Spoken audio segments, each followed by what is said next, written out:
अभय सिंह बाबा क्यों बने? तो ये जानने से पहले आप ये वीडियो देखिए। लोग जैसे अब हमारे पेरेंट्स हमारे लिए जो भी कर रहे हैं तो कहीं ना कहीं हम उनके लिए रिवर्ट करें, ये सब मानते हैं, लेकिन आपकी जो रील थी वो कहीं ना कहीं इससे कहीं ना कहीं कुछ इतर थी। आपकी भाव क्या है इसमें? तो मैंने रील भी बनाई ना पहले। भारत में आध्यात्मिकता में सबसे बड़ी जो प्रॉब्लम है पेरेंट वाली है। लेकिन क्या एक इंडिपेंडेंट सोल को जो बड़ी है उसको ये फैसला भी नहीं है कि वो अपनी लाइफ के डिसीजन ले सके। फिर फ्रीडम क्या हुई? फिर तो पेरेंट्स ने खरीद लिया उसको, स्लेव बना लिया। मतलब कि मैंने अपना एक पैदा किया है तो वो मेरी मर्जी का स्लेव है। वो उतार कुछ भी कर सकते हैं ना वो तो। स्पेशली उसमें भी वो पेरेंट का रोल आ क्यों रहा है? अभी जैसे अभी आप उस खाने को बीच में लेकर क्यों आ रहे हो? मैं एक इंडिपेंडेंट इंसान हूँ, मैं अपने रास्ते पे मैं अपना काम कर रहा हूँ। उसमें मैंने कोई गलत किया, कुछ इलीगल किया, कुछ और किया नहीं। पर जानबूझ के मोरालिटी के नाम पे एक ऐसी एक घुसा दिया गया ना लोगों के दिमाग में, और वो जानबूझ के तुमको उसी माया में बांध बांध के घुमा रहा है। पेरेंट्स ने जबरदस्ती कोटा भेज दिया तो वहां पे पढ़ाई करने चले गए, पढ़ाई नहीं हुई, सुसाइड कर लिया। क्यों भाई? वही ना, जबरदस्ती वो हो रही है पेरेंट्स के ऊपर। कोई लो है इसके ऊपर कि पेरेंट्स के दबाव के ऊपर जो प्रेशर पड़ता है बच्चों के ऊपर, जैसे होता है जैसे आपस में मेंटल वायलेंस का, तो उसमें तो है डोमेस्टिक में, विमेन और हस्बैंड और वाइफ में, बच्चों में है कि बच्चा उतना शायद सोचने में सक्षम नहीं होता है और इसलिए माँ बाप उसको एक रास्ता दिखाना चाहते हैं, इसलिए शायद इस तरीके की चीजें होती। बट उनसे पहले माँ बाप को भी रास्ता पता होना चाहिए ना। अंधा तो अंधे को कहाँ लेके जाएगा? माँ बाप तो हमसे उम्र में बड़े हैं, तजुर्बे में बड़े हैं, और जाहिर सी बात है अपने बच्चे के लिए सब अच्छा ही सोचते हैं, तो इसलिए शायद वो जो हमारे बारे में सोचें वो बेहतर ही हो हमारे कल को। और बहुत से लोग जो आज की जनरेशन में अच्छा कर रहे हैं उनके पेरेंट्स का तो योगदान है। सी पेरेंट्स का योगदान होता है, पर पेरेंट्स होने से ही कोई अच्छा या बुरा हो जाता है? बोलो। आप बोलते ना माँ बाप अपने बच्चे के लिए अच्छा ही सोचते हैं, पक्का 100% बोल रहे हो? मैं केस दिखा दिए नहीं सोचते फिर बताइए। नहीं, आपने न्यूज कभी कवर नहीं की। हाँ, बहुत कुछ होता है। बेच भी देते हैं बच्चे को, बहुत कुछ करते हैं, रेप भी कर देते हैं, मार भी देते हैं, फेंक भी देते हैं। तो ये एब्सोल्यूट स्टेटमेंट तो नहीं है, बट इसका एब्सोल्यूट बना दिया गया है कि वो तो माँ बाप बनने के बाद संत बन गए हैं। वो बुरा सोचने की कैपेबिलिटी नहीं है उनके अंदर। ऐसे थोड़ी होता है तो वो भी इंसान ही। वो माँ बाप के रिश्ते में आ गया तो इसका मतलब संत बन गया, एकदम से कर्मयोगी बन गया। वो भी अपने स्वार्थ के बारे में सोचता है। हर इंसान सबसे पहले अपने स्वार्थ के बारे में सोचता है, चाहे किसी भी रिश्ते में। इसलिए डाइवर्स होते हैं, रिश्ते नहीं चलते। नहीं तो पति पत्नी का रिश्ता 7 जन्मों तक चलना चाहिए ना, क्यों नहीं चल रहा है? जब माँ बाप वाले अप्लाई करो तो पति पत्नी पे भी अप्लाई करो, ये भी लिखा हुआ शास्त्रों में। तो उसका भी डाइवर्स वही सबका भी बोलो, ऐसे ही बोला करो। पर उस पर तो ऐसे न्यूज कवरेज नहीं होती। ये माँ बाप वाला तो इसको तोड़ना पड़ेगा ना, एथिलिज्म को। मैंने बहुत सारी रील डाली है इसके ऊपर बीच बीच में, क्योंकि मैंने वो बार बार फील किया ना कि लोग इससे बहुत अटके हुए हैं। यही सवाल वो यंग जनरेशन जो है ना, क्योंकि उनको गिल्ट में डाल डाल के माँ बाप ऐसा बना देते हैं कि हमने तेरे पे रहम किया है, हमने तेरे को पढ़ाया, मैं मालिक करके ना। तुम कौन होते पढ़ाने वाले? करता तुम हो कि करता भगवान है? तुमने किया कि भगवान ने किया है? मूल रूप में तो हमारे लिए भगवान ऐसा माना जाता है भाई। मूल रूप में तो सभी भगवान है। आप भी भगवान हो मेरे लिए, नहीं हो क्या? नहीं हो क्या? ये चीज भी भगवान है, ये हवा भी भगवान है मेरे लिए। तो उसके लिए फिर मैं सिर्फ माँ बाप में क्यों देखूंगा? मैं तो सब में देखूंगा। छोटा क्यों सोचूंगा, बड़ा सोचूंगा। तो अभी सभी लगातार खबरें आईआईटी बाबा के ऊपर चल रही थी और महाकुंभ मेले में अभय सिंह आईआईटी बाबा के नाम से सबसे ज़्यादा पॉपुलर होने वाले बाबा हैं। तो मैं इनकी वीडियोस बार बार रिकमेंड हो रही थी, तो मैं ये जानने की कोशिश कर रहा था कि ये अभय सिंह बाबा क्यों बने। जो मुझे काफ़ी सारी वीडियो देखने के बाद ये एहसास हुआ, ये पता लगा है कि जो अभय सिंह है वो अपने माता पिता से काफ़ी ज़्यादा नाराज़ है और कहीं ना कहीं उनके बाबा बनने में इनके पेरेंट्स और साथ ही साथ समाज का, सोसाइटी का बहुत बड़ा हाथ है। देखिए, इसको समझने के लिए आपको ये समझना होगा कि एक बच्चा जब धीरे धीरे अपनी परवरिश कर रहा होता है, अपनी परवरिश ले रहा है माता पिता से, तो वो वही सीखता है जो माता पिता उसे सिखाते हैं। लेकिन जब एक समय, एक ऐसा फेज आता है जिस समय उसका अपनी जो बुद्धि है, जो उसकी विवेकशील बुद्धि है, वो विकसित हो जाती है, उसके बाद उसके अपने विचार और जो माता पिता की परवरिश है उसके बीच काफ़ी ज़्यादा गैप आ जाता है और वो गैप धीरे धीरे बढ़ने के कारण वो विवाद उत्पन्न होता है। तो देखिए, माता पिता यहाँ पर मुख्यतः जिम्मेवार नहीं है, क्योंकि हर माता पिता चाहता है कि उसके बच्चे खुश रहें, उसके बच्चे गरीब न रहें, उसके बच्चे सफल हों। ये माता पिता जो प्रेशर बच्चों पर डालते हैं, यही सेम प्रेशर माता पिता भी समाज द्वारा सहन कर रहे हैं। तो जो समाज का जो प्रेशर है, माता पिता वो सारा का सारा प्रेशर बच्चे पर डाल देते हैं। जबकि माता पिता को करना ये चाहिए कि माता पिता होने के नाते जो समाज जो पहले से बच्चे को प्रेशर दे रहे हैं, आप अगर वैसा का वैसा उसको बच्चे पर डाल देंगे तो आपको माता पिता होने का क्या अर्थ रहा। आपको करना ये चाहिए कि जो समाज द्वारा जो प्रेशर दिया जा रहा है आप उसको कम करके या बच्चे तक उसको पहुंचने ही न दें, जिससे बच्चा जो उसके अंदर क्षमताएं हैं, जो उसकी कुशलताएं हैं उसको विकसित कर सके। दूसरा, भारत में बेरोजगारी युवाओं में काफ़ी बढ़ती जा रही है और भारत के युवा ने बाबा को एक प्रोफेशन की तरह ले लिया है, यानी एक रोजगार की तरह ले लिया है। अब लोग बाबा बनना ज़्यादा पसंद करते हैं क्योंकि ये मुख्यतः समाज द्वारा दिखाया गया रास्ता है, क्योंकि समाज परिणाम पर बल देता है, पैसे पर बल देता है। तो युवा भी चाहता है कि कैसे न कैसे आसान तरीके से अधिक प्रसिद्धि व पैसा हासिल किया जा सके। और ऐसा कहा जाता है कि भारतीय समाज में जो कुछ नहीं कर सकता वो बाबा बन सकता है। तो इसलिए युवाओं में बाबा बनने की जो ये प्रचलन है काफ़ी बढ़ता जा रहा है। लेकिन आईआईटी बाबा, मुझे लगता है कि इनके जो तर्क हैं काफ़ी तार्किक हैं, पढ़े लिखे हैं, काफ़ी तार्किक हैं, उनकी बातों में तर्क है। और इनके बाबा बनने में जो काफ़ी जिम्मेदार कारक हैं वो इनके पेरेंट्स और समाज है। क्योंकि देखिए, जो समाज जो प्रेशर डालता है बच्चे पर, वही सेम प्रेशर माँ बाप बच्चे पर डाल देते हैं। जैसे कि ये काफ़ी अपनी वीडियोज़ में बार बार, मैंने जो जितनी वीडियो देखी उसमें बता रहे हैं कि घर में लड़ाइयाँ होती थी और वो कुछ कर भी नहीं पाते थे।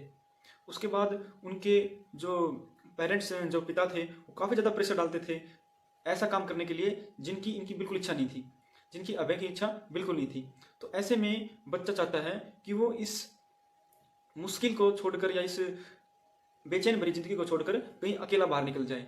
अभय सिंह ने यह रास्ता अपनी मर्जी से नहीं चुना था बाबा बनने का। ये केवल चाहते थे कि घर की जो कलह है, जो शोर है, दुखद जो ये समय है घर में, इससे कहीं दूर निकल जाए। और वो घर से दूर निकले थे। वो नहीं चाहते थे कि वो घर में अपने पेरेंट्स के साथ रहें, जो पेरेंट्स उनकी सुनने को तैयार नहीं है, केवल अपनी मनमानियाँ करने को तैयार है। ये बार बार कहते हैं कि पेरेंट्स होने का मतलब नहीं है कि वो साधु संत हैं। वो बिल्कुल सही है, ये बात बिल्कुल मैं सही मानता हूँ। इनकी बातों में तर्क है कि कोई पेरेंट्स बन गया तो इसका मतलब ये नहीं है कि वो बिल्कुल सही हो जाता है या बिल्कुल सही है। हम सब इंसान हैं, इंसानों से गलतियाँ होती हैं। तो जब बच्चा एक उम्र पार कर देता है, जब 18 वर्ष की उम्र पार कर देता है, तो उसके जो सुझाव हैं उसको भी एक मत समझना चाहिए, उसकी भी सलाह को लेना चाहिए। मुझे लगता है कि ये कहानी अब केवल अभय सिंह की नहीं रही है। अभय सिंह भी अपनी इस चिंता को व्यक्त करते हैं कि आज की युवा की ये सबसे बड़ी मुश्किल बनती जा रही है, क्योंकि जो आज की जो जनरेशन है और जो पेरेंट्स की जनरेशन है, उनके बीच काफ़ी ज़्यादा विवाद पैदा होते हैं। इसके लिए ये हम सब की कहानी है, हम ये हर युवा की कहानी है। क्योंकि भारत के समाज में, भारत के संविधान में हर नागरिक को, हर बच्चे को, हर युवा को ये अधिकार तो दे दिया गया है कि वो अपने मत से प्रधानमंत्री को चुन सकता है। लेकिन अभी तक ये अधिकार नहीं मिल पाया है कि वो स्वयं अपना कैरियर व अपना साथी, जीवन साथी चुन सके। तो ये बात कोई भी रिपोर्टर नहीं कैद कर पा रहा है कि जो अभय सिंह जो सवाल उठा रहा है भारतीय समाज पर, पेरेंट्स पर, पेरेंटिंग पर, वो हम सब की कहानी बनता जा रहा है। हम सब में आज जो पेरेंट्स और जो बच्चों में जो विवाद इतने ज़्यादा पैदा हो रहे हैं, वो इसी तरफ सारे के सारे इशारा करते हैं। और मुझे लगता है कि जो अभय सिंह की जो तार्किक शक्ति है और जो इनकी शिक्षा है, वो इनको और भी ज़्यादा आगे ले जाएगी यदि ये बाबा नहीं बनते।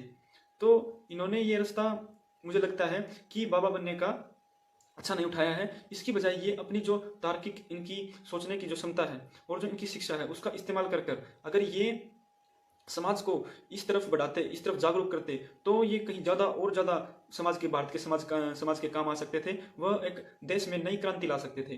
क्योंकि मुझे लगता है कि जो धर्म है वो व्यक्ति की सोच को सीमित कर देता है। अब इनकी सोच केवल हिंदू धार्मिक ग्रंथों और केवल हिंदू समाज तक ही रह जाएगी। क्योंकि अगर ये अपने इस दायरे को बढ़ाते और किसी धार्मिक बंधन से या किसी बाबा से, सन्यासी से नहीं बनते, तो ये मुझे लगता है कि अपनी तार्किक क्षमता से काफ़ी ज़्यादा पूरे विश्व को भी प्रभावित कर सकते थे। जैसे आपने सुना होगा कि ओशो को आप बहुत सुनते होंगे, हम सब सुनते हैं। ओशो ने किस प्रकार पूरे विश्व में तहलका मचा दिया अपने विचारों से, अपनी तर्क शक्ति से। तो इनको भी ऐसे ही समाज में जागरूकता लानी चाहिए थी और पूरे विश्व में जागरूकता लानी चाहिए थी और अपनी इस तार्किक शक्ति को पूरे विश्व तक, आगे तक बढ़ाना था। लेकिन इन्होंने एक धार्मिक बाबा बनकर एक अपनी जो सोच है उसको सीमित कर दिया।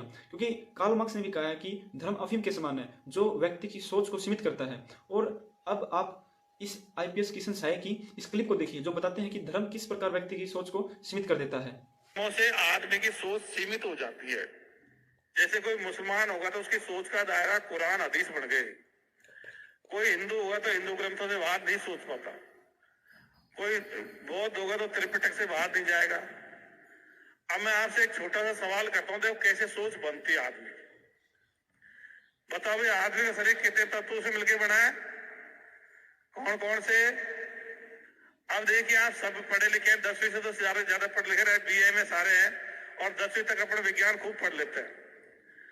अपन पढ़ते हैं विज्ञान में तत्व है, hydrogen, helium, lithium, boron, calcium, phosphorus, nitrogen, oxygen, ये तत्व है। और आप क्या कह रहे हो? हवा तत्व है, पानी तत्व है, अग्नि तत्व है। तो इसलिए नहीं कि आपने पढ़ा नहीं है, कि आपको ज्ञान नहीं है, आपको पूरा ज्ञान है, पर आपकी सोच दायरे में बंध गई। अभी जैसे कह रहे थे भाई चीन के बच्चों में अपने में क्या फर्क है, तो कई कहते थे हमारी शिक्षा व्यवस्था में गड़बड़ है, लेकिन ये फर्क इतना ज्यादा नहीं है।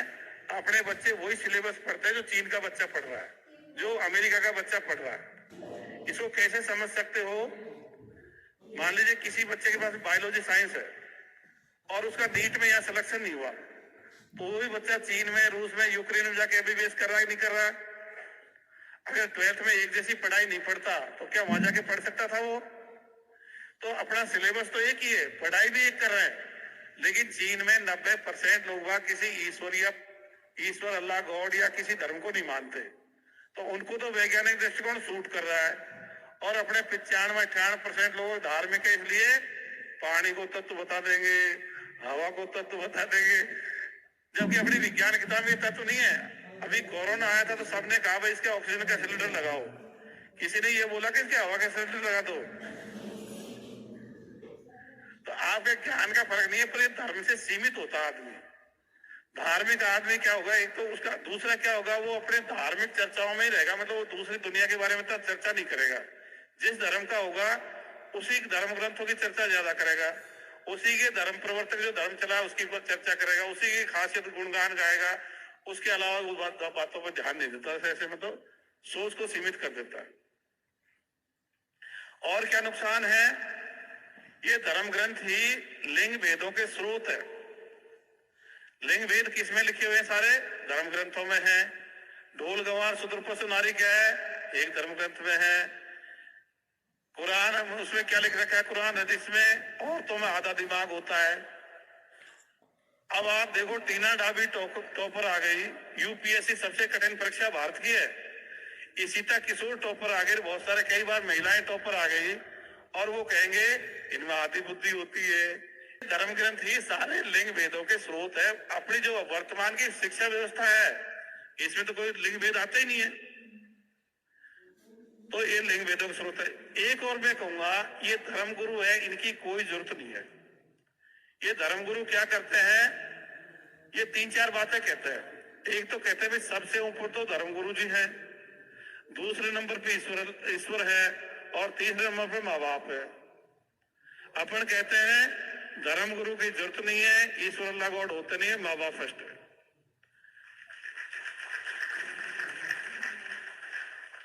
वो कहते हैं भाई धर्म गुरु मतलब आपको भवसागर तैरा के ले जाएगा, भवसागर जैसा कुछ भी नहीं है, सब काल्पनिक बातें हैं। अभी आपको बता दिया कोई स्वर्ग नगर मतलब जन्नत जहन्नुम जैसा कुछ भी नहीं है। और क्या करते हैं, आपकी सोच को वो भी सीमित कर देते हैं। जैसे कोई आसाराम का चेला होगा तो उसके लिए आसाराम वाली बातें सही और उसके अलावा सारी बातें गलत। कोई राम रहीम का चेला होगा तो राम रहीम वाली बातें सही और उसके अलावा सारी बातें उनके चेलों के लिए। कोई रामपाल का चेला होगा तो रामपाल वाली बातें सही और उसके अलावा सारी बातें। तो ये भी आपकी सोच को सीमित कर देते हैं, आपको खुल के नहीं सोचने देते। इसलिए किसी ने अगर गुरुजी कर रखे हैं तो कह देना घर वालों से भी अपन को इसकी जरूरत है, ये अपने जैसा ही पढ़ा लिखा है, अपने जैसा ही है, कुछ ज्यादा वो नहीं है। तो एक तो कोई जब आपको कोई धर्म गुरु वगैरह मिले तो बाबा वो मत बोला करो, उसका नाम लिया करो, और ज्यादा सम्मान देना तो जी से बात किया करो। जैसे तो इस क्लिप में देखा कि किस प्रकार आईपीएस किशन साय अंधविश्वास पर और जो पाखंड है उन पर कसकर विरोध करते हैं, और बताते हैं कि किस प्रकार धर्म जो किसी व्यक्ति की सोच है उसको सीमित कर देता है। और इससे आगे बढ़कर ये बताते हैं कि जो भारत के गुलाम होने के जो मुख्य कारण हैं उनमें ये धर्म व जाति शामिल है। किस प्रकार धर्म व जाति ने भारतीय युवाओं की, भारतीय समाज की कितनी बुरी तरह से अपंग बना दिया है। और अगला जो क्लिप है इसको सुनिए। तो धार्मिक आदमी को जैसे बहकाएगा वैसे चल देता है। इसलिए आइंस्टीन को भी कहना पड़ा कि ये 15 मिनट से पहले और 15 मिनट के बाद में सोच नहीं पाते। धर्मों खत्म करने से दिमाग चालू हो जाएगा। अगला है जातिवीन का। अपने देश ने हजारों साल से जातियों में बटा हुआ है और जो अपने लंबी गुलामी झेली है उसके प्रमुख कारणों में से एक है ये जाति व्यवस्था। अपनी अंधविश्वास में डूबे रहे, ये भी गुलामी कारण है कि नए नए हथियारों खोज नहीं करी। सब भाई भगवान अल्लाह गॉड कर रहा है, वो उसके हिसाब से वो कर देगा, वो बार बार तोड़ते रहे, तो नए नए हथियार नहीं खोजे। जातियों में बटे रहे, नैतिकता का अभाव रहा तो बेईमानी का बोल बोला था, तो इसलिए आपस में विश्वास नहीं पनपता। तो ये प्रमुख 3 कारण मैं गुलामी के मानता हूँ। और जाति व्यवस्था का भी खराब रूप है अपने छुआछूत का। अपने गांव में वही छुआछूत है कि नहीं है? क्या इसमें अमेरिका का हाथ है? इसमें क्या ये पाकिस्तान की देन है? क्या छुआछूत खत्म कर लेंगे तो इससे पैसा खर्च होगा? शाबाश। तो इस क्लिप में देखा आपने कि किस प्रकार धर्म और जाति भारतीय समाज को अपंग बना रहे हैं। किस प्रकार कोई व्यक्ति किसी विशेष धर्म और जाति को मानकर किसी दूसरे समूह, वर्ग, तबके व धर्म के प्रति कट्टर हो जाता है। तो इसलिए तार्किक बनिए, धार्मिक नहीं। आप तार्किक बने रहिए, इंसान बने रहिए और दूसरे को, व्यक्ति को भी इंसान समझिए, चाहे वो किसी जाति धर्म का हो। तो इन धार्मिक पाखंडों में, अंधविश्वासों में हमें जाने की जरूरत नहीं है। हमें जो क्षमता है, जो तार्किकशीलता है, जो रैशनैलिटी है, जो हमें हमारे अंदर तरह का विवेकशील बुद्धि है, उसका उपयोग हम समाज के अच्छे व भलाई के लिए करें, न कि किसी धर्म या किसी जाति में किसी दूसरे व्यक्तियों के प्रति कट्टर होकर व उसके खिलाफ कोई विद्रोह छेड़कर करें। इसलिए हम मानवता में विश्वास रखें, हम अपने धर्म को, हम हमारा धर्म इंसानियत को माने, हम हमारी जाति मानव जाति माने। धन्यवाद।